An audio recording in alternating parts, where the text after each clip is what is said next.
Hi friends, நான் pregnancy journey தான் பார்த்துட்ருக்கோம். உங்களுக்கு ஏதாவது டவுட் இருந்துச்சு அப்படின்னா கமெண்ட்டில் சொல்லுங்கள். கண்டிப்பாக நான் அதுக்கு டவுட் நான் கிளியர் பண்ணுறேன்.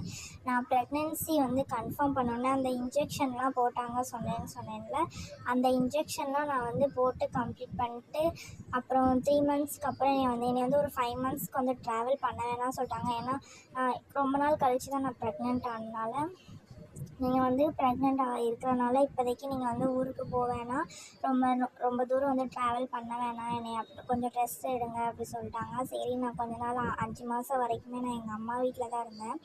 அதுக்கப்புறம் தான் என் ஹஸ்பண்ட் வீட்டுக்கே வந்தேன் நான். அப்புறம் பார்த்திங்கன்னா ஹீமோக்ளோபின் வேறு எனக்கு ரொம்ப லோவாகிட்டு 4வது மாதத்துலேயே எனக்கு ரொம்ப லோவாகிடுச்சு. அப்புறம் அயர்ன் இன்ஜெக்ஷன் தான் எனக்கு போட்டாங்க. அது 1 டே விட்டு 1 டே போட சொன்னாங்க.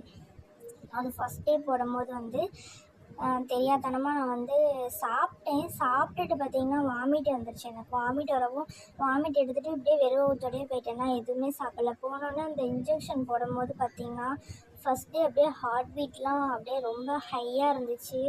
அப்புறம் அதுவும் இல்லாமல் எனக்கு அப்போ தான் ஃபஸ்ட்டு அந்த இன்ஜெக்ஷன் போடுறாங்களா, அதுவே எனக்கு ரொம்ப கேராக இருந்த மாதிரி இருந்துச்சு. அப்படியே ஹார்ட் பீட்லாம் ஓவராக இருந்துச்சு. தலைக்குள்ளெல்லாம் அப்படியே யாரோ சுத்தியில் வச்சு அடித்த மணிக்கெலாம் ஒரு ஃபீலிங் இருந்துச்சு. உங்களுக்கும் அப்படி தான் இருந்துச்சுன்னா கமெண்ட்டில் சொல்லுங்கள். அயர்ன் இன்ஜெக்ஷன் போட்டவங்களுக்கு தெரியும்னு நினைக்கிறேன். அதுக்கப்புறம் மறுநாள் நானே நினச்சிக்கிட்டேன், சரி நம்ம சாப்பிடாம போனால் தான் தப்பு போல இருக்குது, சாப்பிட்டு வாந்தி எடுத்தாலும் மறுபடியும் கொஞ்சம் சாப்பிட்றணும் அப்படின்னு நினச்சிட்டு என்ன பண்ணேன், மறுநாள் ஒரு நாளுக்கு அப்புறம் மறுபடியும் 1 நாள் போகணும்ல, மறுநாள் அப்போ நல்லா சாப்பிட்டுட்டு வாமிட் வரக்கூடாதுன்னு கடவுளை வேண்டிகிட்டே சாப்பிட்டுட்டு போய் இன்ஜெக்ஷன் நல்லபடியாக போட்டு முடிச்சுட்டு வந்துட்டேன். அப்போ பார்த்திங்கன்னா எனக்கு 2 பாயிண்ட் தான் ஏறிச்சு, மற்றபடி ஏறலை. நான் பார்த்திங்கன்னா அயர்ன் டேப்லெட்டும் நான் போடவே இல்லை. அயர்ன் டேப்லெட் எனக்கு சுத்தமாக பிடிக்கல. போட்ட உடனே வாமிட் வந்துடுமா, ஸோ நான் சாப்பிடவே இல்லை அயர்ன் டேப்லெட்டை.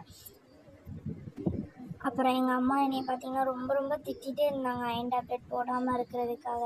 அப்புறம் ஏதோ ரொம்ப கம்பேர் பண்ணி ஒரு பக்கம் சீனி வச்சுக்கிருவேன், அப்புறம் இல்லாட்டி ஒரு டேட்ஸ் மாதிரி வச்சுக்கிருவேன், ஏதாவது இனிப்பான பொருள் பக்கத்தில் வச்சுட்டு இதை சாப்பிடுவேன். நான் சாப்பிடும்போது அப்படியே கொஞ்சம் கொஞ்சமாக பழகிருச்சு. ஒமட்டிக்கிட்டே தான் சாப்பிடுவேன், வேறு வழியே இருக்காது, சாப்பிட்டு தானே ஆகணும் அப்படின்னு சொல்லிட்டு கொஞ்சம் கொஞ்சம் சாப்பிட்டுக்கிட்டேன் நான் அந்த டேப்லெட்டை. தயவுசெய்து நீங்களும் அந்த அயர்ன் டேப்லெட் ஸ்கிப் பண்ணிடாதீங்க. அயர்ன் டேப்லெட் ஸ்கிப் பண்ணோம்னா நம்மளுக்கு சாப்பாடு மூலிமா அந்த அளவுக்கு அயர்ன் கிடைக்காது அப்படின்றத அவங்க நம்மளுக்கு டேப்லெட் தராங்க.